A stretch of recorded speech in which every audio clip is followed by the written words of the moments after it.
Saudara-saudara, sekarang kita akan menjelaskan metode relaksasi melalui hipnoterapi.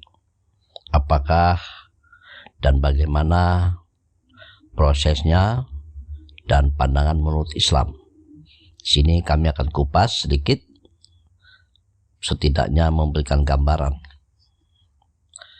Saya beri judul Sehat Jiwa Raga Melalui Relaksasi. Sementara relaksasi sendiri adalah proses fisik dan mental, mengurangi stres, kecemasan, dan teknik-teknik seperti pernapasan dalam, meditasi, yoga, mendengarkan musik. Itu juga salah satu untuk menenangkan tubuh dan pikiran. Adapun manfaat relaksasi yaitu mengurangi stres. Relaksasi membantu menurunkan kadar hormon stres seperti kortisol sehingga mengurangi beban fisik dan mental akibat stres. Dengan merilekskan tubuh, seseorang dapat merasa lebih tenang dan mampu menghadapi tekanan sehari-hari dengan lebih baik. Kedua, mengatasi kecemasan. Teknik relaksasi dapat membantu mengalihkan perhatian dari kekhawatiran atau pikiran negatif, sehingga menurunkan tingkat kecemasan. Relaksasi meningkatkan rasa kendali dan mengurangi reaksi tubuh terhadap kecemasan. Kemudian meningkatkan kualitas tidur, tentu saja, karena relaksasi sebelum tidur dapat membantu menenangkan pikiran dan tubuh, memudahkan seseorang untuk tertidur dan menjaga tidur yang lebih nyenyak. Hal ini sangat bermanfaat bagi mereka yang sering mengalami insomnia atau gangguan tidur akibat stres atau kecemasan. Nah, relaksasi juga meningkatkan fokus dan produktivitas. Dengan menenangkan pikiran atau melalui relaksasi, seseorang dapat lebih fokus dalam pekerjaan atau aktivitas sehari-hari, yang pada gilirannya meningkatkan produktivitas. Kemudian, kesehatan fisik, meningkatnya kesehatan fisik. Stres kronis dapat menyebabkan berbagai masalah kesehatan fisik, seperti tekanan darah tinggi, gangguan pencernaan, dan masalah jantung. Relaksasi membantu menjaga kesehatan tubuh dengan mengurangi tekanan tersebut. Kemudian, metode relaksasi.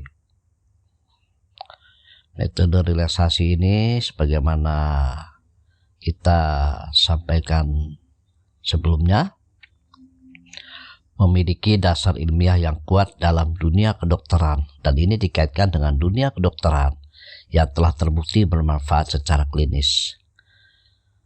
Dan ada beberapa menurut relaksasi dari segi kedokteran.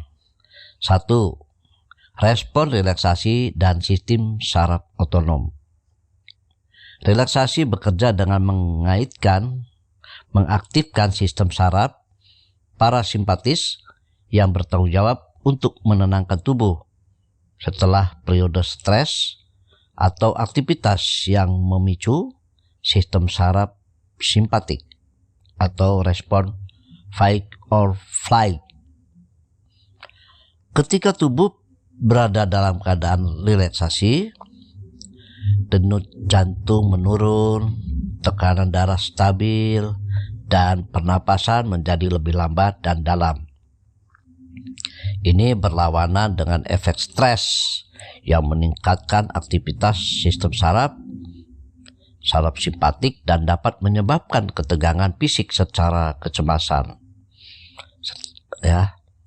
Jadi studi telah menunjukkan bahwa teknik-teknik seperti meditasi, pernapasan dalam, dan yoga memicu respon relaksasi yang membantu mengembalikan keseimbangan sistem saraf dan mengurangi efek negatif dari stres dan kronis. Kemudian yang keduanya, efek relaksasi pada hormon stres. Relaksasi secara signifikan mengurangi kadar kortisol, hormon yang dilepaskan tubuh secara selama stres. Kortisol yang terlalu tinggi dapat merusak kesehatan, menyebabkan peningkatan risiko penyakit jantung, diabetes, dan masalah kekebalan tubuh. Dengan menurunnya kadar kortisol melalui metode relaksasi, tubuh lebih mampu mempertahankan kesehatan jangka panjang. Jadi penelitian klinis menunjukkan bahwa meditasi dan mindfulness misalnya mengurangi kadar kortisol secara substansial pada orang-orang dengan tingkat stres yang tinggi. Kemudian pengaruh relaksasi terhadap kesehatan mental. Nah, ini sangat penting dari segi psikiatri dan kesehatan mental. Relaksasi dianggap sebagai alat penting dalam mengurangi gejala gangguan, kecemasan, dan depresi. Teknik relaksasi seperti latihan pernapasan pernapasan dalam atau visualisasi membantu mengurangi aktivitas di amigdala, bagian otak yang bertanggung jawab atas respon kecemasan dan ketakutan. Terapi melalui kognitif sering menggabungkan metode relaksasi untuk membantu pasien gejala kecemasan, gangguan panik, dan PTSD. Meningkatkan kualitas tidur. Nah, di sini metode relaksasi sangat direkomendasikan dalam pengobatan insomnia dan gangguan tidur lainnya. Studi menunjukkan bahwa teknik seperti relaksasi otot progresif dan meditasi mindfulness membantu mengurangi waktu untuk tidur, meningkatkan durasi tidur, dan meningkatkan kualitas tidur secara keseluruhan. Relaksasi mengurangi pikiran yang berlarian dan stres yang sering mengganggu tidur, terutama pada individu dengan gangguan kecemasan atau stres. Dan kemudian yang kelima, pengaruh relaksasi pada kesehatan kardiovaskular. Relaksasi telah terbukti secara medis menurunkan tekanan darah dan memperbaiki kesehatan jantung. Teknik seperti biofeedback dan yoga telah digunakan secara klinis untuk mengelola tekanan darah tinggi dan memperbaiki sirkulasi darah.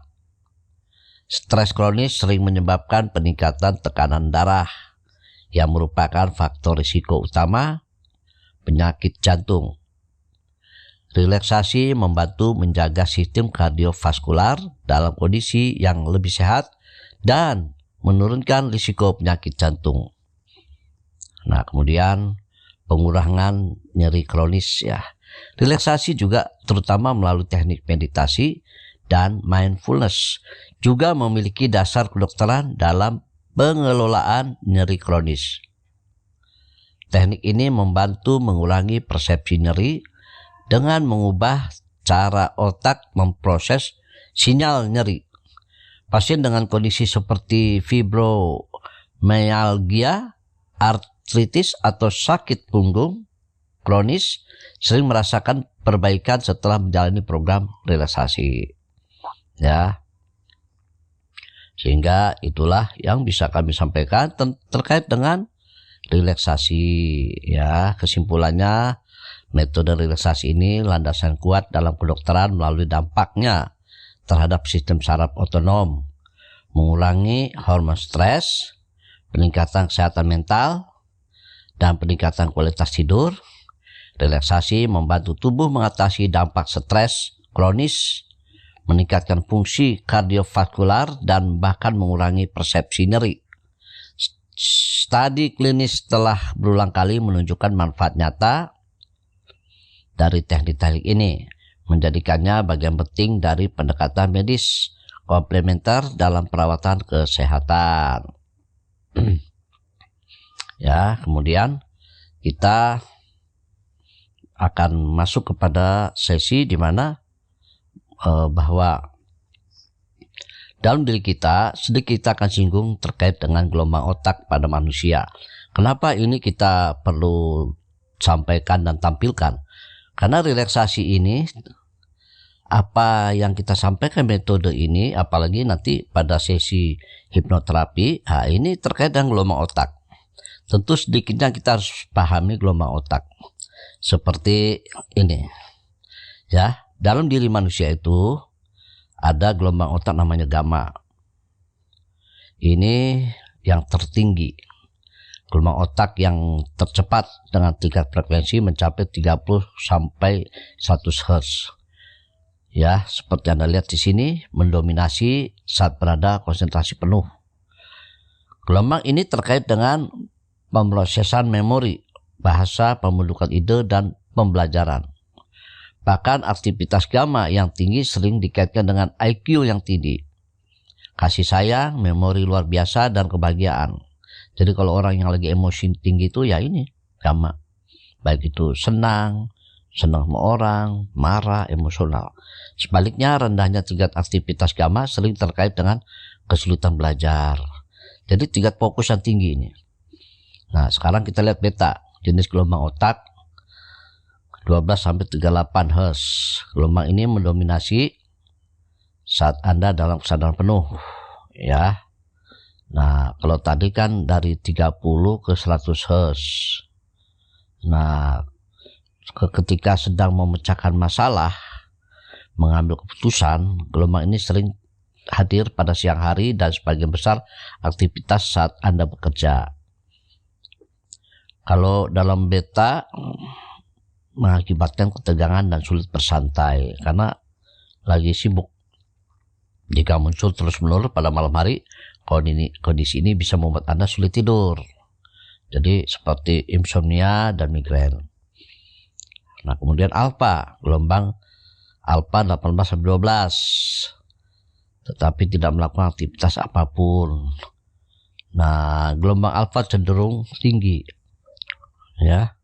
Seperti bersantai, bangun tidur pagi hari sesaat sebelum Anda tidur atau Anda melamun. Ini gelombang otak di alfa. Ya. Nah, terus penyakit Parkinson nih kalau di alfa ini. Adapun bila alfa melambat, ini bisa menjadi penyakit Parkinson atau penurunan kognitif. Sebaliknya, aktivitas gelombang alfa bisa membantu mengurangi stres, kecemasan, serta rasa sakit. Jadi, ketika kita mengadakan relaksasi, menurunkan frekuensi gelombang otak dari beta ke alfa.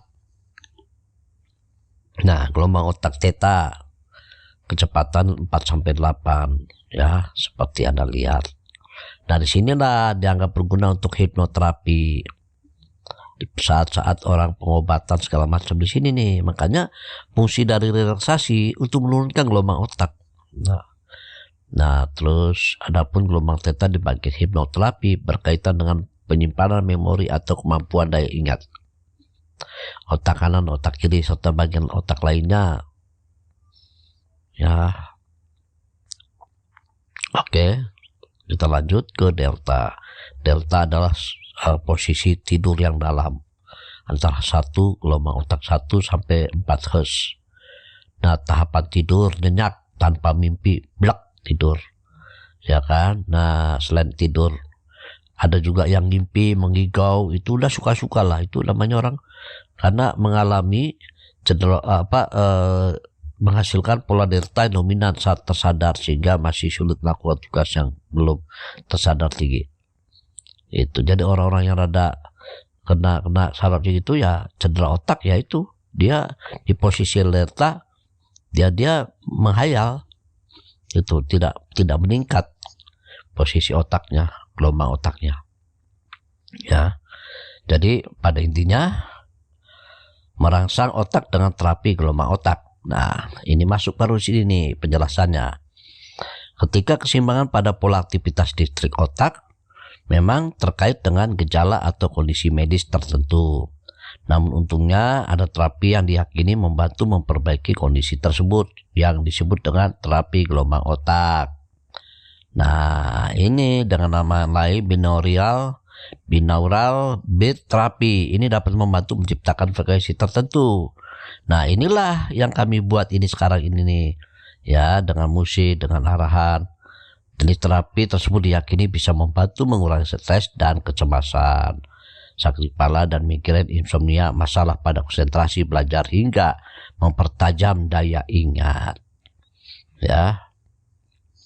Sekarang kita masuk kepada relaksasi menggunakan metode hipnoterapi. Di sini ya, seperti yang kita sudah disampaikan tadi, relaksasi menggunakan metode hipnoterapi adalah teknik yang memanfaatkan hipnosis untuk mencapai kondisi relaksasi mendalam. Artinya dari gelombang otak beta bisa turun ke alfa, dari alfa ke theta. Disitulah dilakukan pengobatan.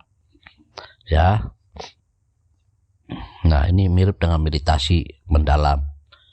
Nah, kemudian mekanisme dengan hipnoterapi dengan cara membawa seseorang ke dalam gelombang otak alfa atau theta. Nah, tadi yang kita sebutkan yang merupakan keadaan kesadaran lebih dalam membandingkan keadaan terjaga gelombang beta. Ya, proses mental yang lebih dalam menciptakan kesempatan yang lebih besar untuk mengubah pola pikir dan perilaku yang tidak diinginkan. Nah, ada pun langkah-langkahnya induksi hipnosis. Di sini terapi dimulai dengan teknik induksi yang dirancang untuk membawa seseorang ke dalam kondisi rileks.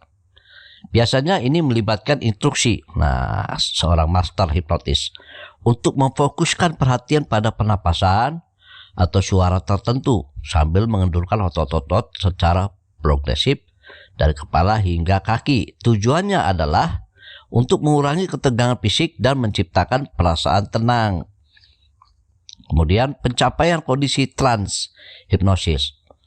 Setelah induksi, klien akan berada dalam kondisi trans yang dicirikan oleh kesadaran yang terfokus namun santai.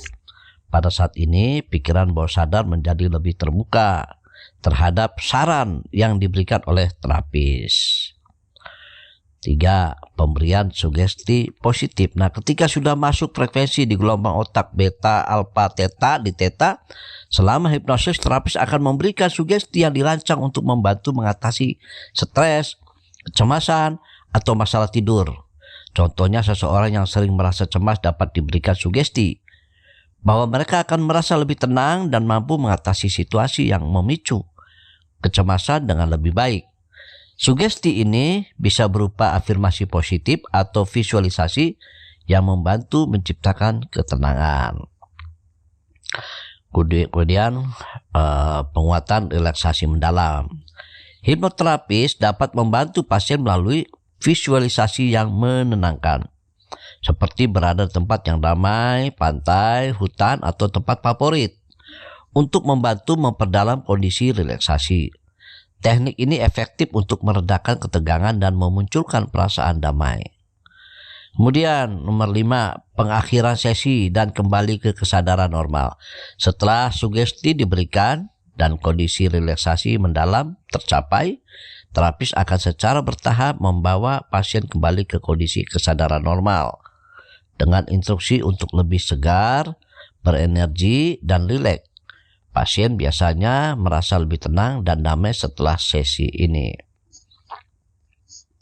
Jadi manfaat relaksasi, hipnoterapi, dan relaksasi ini sama seperti tadi ya, terkait dengan mengurangi stres dan kecemasan, meningkatkan kualitas tidur, ya, mengatasi pikiran negatif.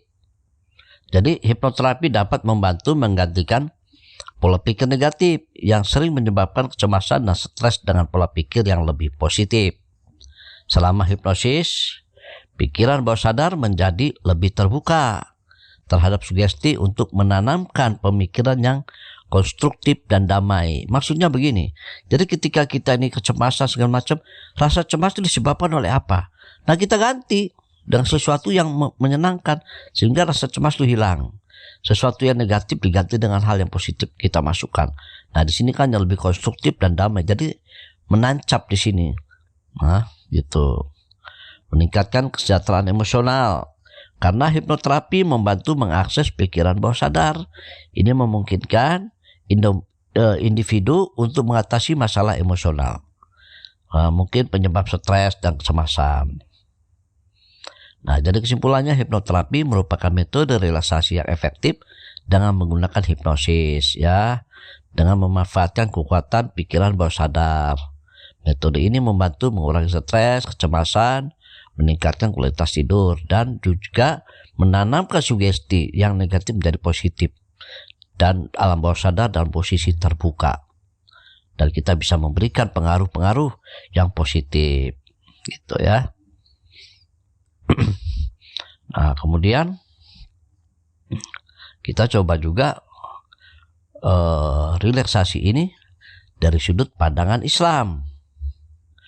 Relaksasi melalui metode hipnoterapi dalam pandangan Islam dapat diterima jika diterapkan dengan benar dan sejalan dengan prinsip-prinsip syariah.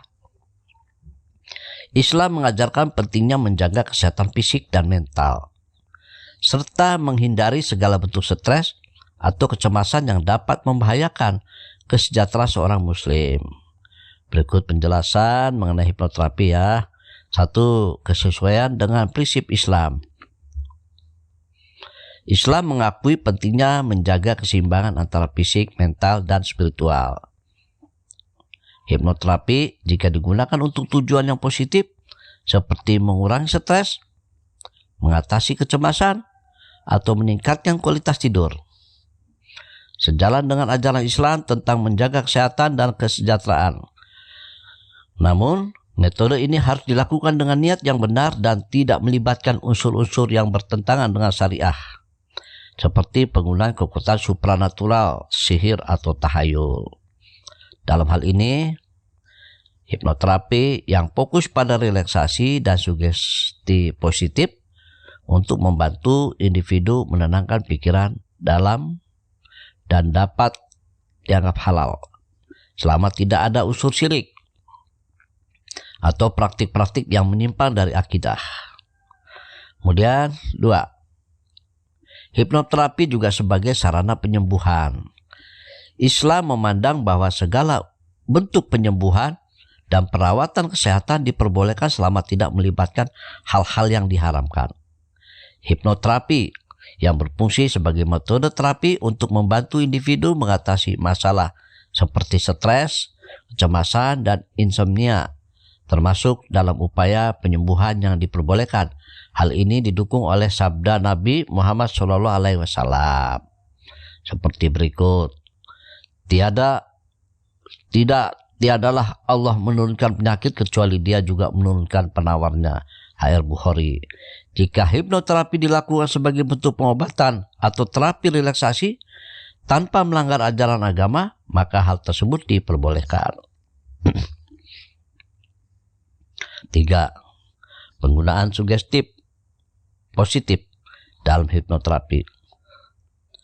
Hipnoterapi bekerja dengan memberikan sugesti positif kepada pikiran bawah sadar untuk membantu mengubah pola pikir dan kebiasaan negatif.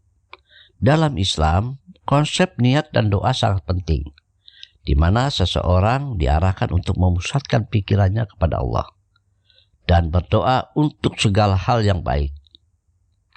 Sugesti positif yang diberikan dalam hipnoterapi bisa dianggap sejalan dengan prinsip ini, selama sugesti tersebut tetap dalam koridor ajaran Islam, seperti mengingatkan untuk tawakal, berserah diri kepada Allah, sabar, dan menghindari perbuatan buruk. Sebagai contoh, terapi hipnotis yang membantu seseorang untuk merilekskan pikirannya agar lebih tenang dan bisa beribadah dengan khusyuk, bisa menjadi cara untuk mendekatkan diri kepada Allah. Kemudian 4. Larangan terhadap praktik yang menyimpang. Islam melarang praktik yang melibatkan unsur syirik, sihir, atau manipulasi spiritual yang bertentangan dengan ajaran tauhid. Oleh karena itu, dalam hipnoterapi perlu diperhatikan bahwa metode yang digunakan harus bebas dari hal-hal yang tidak sesuai dengan Islam, seperti mengklaim memiliki kekuatan mistis atau supranatural yang bisa mengontrol pikiran seseorang. Sebaliknya, jika hipnoterapi hanya melibatkan teknik ilmiah yang menginduksi relaksasi dan memberikan sugesti positif untuk perubahan perilaku yang lebih baik, tanpa melibatkan kekuatan supranatural, hal ini dapat diterima dalam Islam. Relaksasi dan keseimbangan spiritual. Islam mendorong umatnya untuk hidup seimbang dan terhindar dari stres berlebihan. Rasulullah Shallallahu Alaihi Wasallam sendiri mengajarkan umatnya untuk beristirahat, bermeditasi, dan mencari ketenangan melalui ibadah. Hipnoterapi sebagai bentuk relaksasi yang bertujuan menenangkan pikiran dan tubuh bisa dianggap sebagai sarana yang mendukung pencapaian ketenangan batin yang juga diajarkan dalam Islam. Selain itu, meditasi yang sejalan dengan Islam adalah dengan zikir, mengingat Allah, yang dapat memberikan ketenangan dan kedamaian. Dalam Al-Quran, Allah Subhanahu wa Ta'ala berfirman, "Ingatlah, hanya dengan mengingat Allah hati menjadi tentram." Quran Surat Al-Ra'd ayat 28. Jadi hipnoterapi yang dirancang untuk membantu seseorang mengatasi kecemasan dan ketakutan, sehingga memungkinkan mereka untuk beribadah dengan lebih khusyuk dan tenang, bisa dianggap mendukung keseimbangan spiritual dalam Islam. Jadi dalam kesempatan terakhir ini kami simpulkan, relaksasi melalui metode hipnoterapi dapat diterima dalam Islam, asalkan metode tersebut dilakukan sesuai dengan prinsip-prinsip syariah. Ini berarti hipnoterapi harus bebas dari unsur syirik, sihir, atau manipulasi supranatural, ya, dan hanya digunakan sebagai alat untuk mencapai kesejahteraan fisik dan mental. Selama hipnoterapi digunakan untuk tujuan positif seperti meredakan stres, kecemasan, atau membantu meningkatkan kualitas tidur, maka metode ini dapat dianggap halal dan bermanfaat bagi kesehatan seorang muslim, baik dari segi fisik maupun spiritual. Singkatnya, ibarat pisau.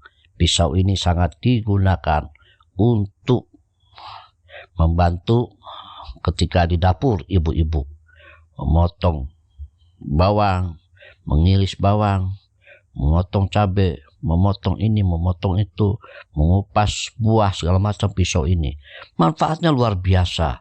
Tapi ketika digunakan untuk menyakiti orang, ya bisa juga. Jadi pisau ini positif negatifnya tergantung kita. Sama dengan hipno, ya. Seperti itu. Terima kasih.